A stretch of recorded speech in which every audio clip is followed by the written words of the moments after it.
So, ito yung first batch ng ating BDSS or Blue Dragon mga gar. Nakakalungkot lang kasi isa lang yung female at mahina yung sales natin ngayon sa ating BDSS kasi nahanap nila trio, pair, ganun. Kaya bawi na lang tayo sa second batch.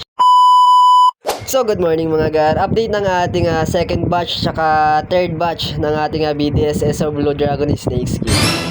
So, eto siya mga gar, almost 2 weeks old na sila at ililipat natin sila sa malawak na lalagyan. At eto yung third batch na 30 plus fry. Wow. So, meron na nga ako ditong dalang mahiwagang sandok tsaka lalagyan. Tara.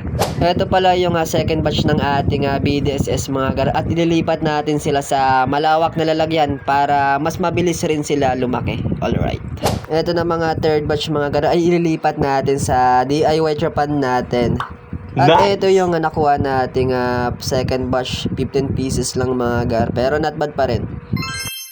At dito nga natin sila ilalagay mga gar, bale meron pa tong lamang feathered mga gar. Tara at alisin na natin to mga gar. Almost 1 month old na nga rin tong feathered natin at ililipat natin sila sa baba. So yun, papakawalan na natin tong fry ng ating BDSS. Bale, naklimit ko na sila ng 20 minutes mga gar. Nice!